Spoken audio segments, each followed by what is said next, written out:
नमस्कार. मी डॉक्टर मनीषा जोशी. मी माननीय मुख्यमंत्र्यांना हे निवेदन करत आहे की छत्रपती संभाजीनगर येथील चाटे कोचिंग क्लासेसचे संचालक जे आहेत श्री गोपीचंद चाटे यांनी मला एकदा फोन केला आणि त्यांच्या मिसेसच्या काही स्किन ट्रीटमेंटसाठी मला मदत मागितली. जेव्हा मी त्यांच्या घरी गेली, त्यांच्या मिसेसला मी स्किन ट्रीटमेंट दिली आणि त्यांना त्याच्यातून खूप चांगला फायदा पण झाला. त्यांनी त्याची मला फीस दिली नाही अजून. दुसरी गोष्ट, त्यांच्या मुलीला परीला एक वैयक्तिक प्रॉब्लेम आहे.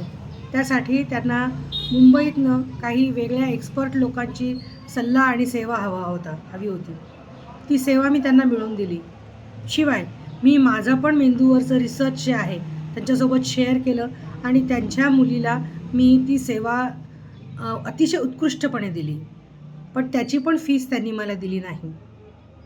सरांनासुद्धा नाडी परीक्षा, त्याच्या फॅमिलीतल्या लोकांची नाडी परीक्षा करून सुद्धा त्यांनी मला त्यांच्या नाडी परीक्षेची कधी फीस दिली नाही. त्यांच्या आरोग्याच्या संदर्भामध्ये सरांना शंका होती की त्याच्या पोटात कॅन्सर आहे, तर त्या संदर्भामध्ये पण सर तेव्हा खूप चिंतित असायचे. त्यावेळेस सरांनी अनेक वेळा माझं कन्सल्टेशन घेतलं आणि मी त्यांना ते कन्सल्टेशन मनोभावे दिलं. पण याची फीस त्यांनी मला दिली नाही. मला सर्वात जास्त धक्का असा बसला की जेव्हा माझे मिस्टर आजारी होते आणि माझ्या मिस्टरांनाही ते चांगले परिचित असतानासुद्धा माझ्या मिस्टरांची तब्येत बरी नाही आहे, माझी फीस तुम्ही मला द्या, असं जेव्हा मी त्यांना भेटून सांगितलं तेव्हा त्यांनी मला असं सांगितलं की भास्कर जोशी म्हणजे तुमचे मिस्टर आता सगळं संपलेलं आहे, आता तुम्ही दोघं जणं जे आहेत ते संपलेले आहात आणि तुम्हाला माझ्याकडनं काहीही मदत मिळणार नाही.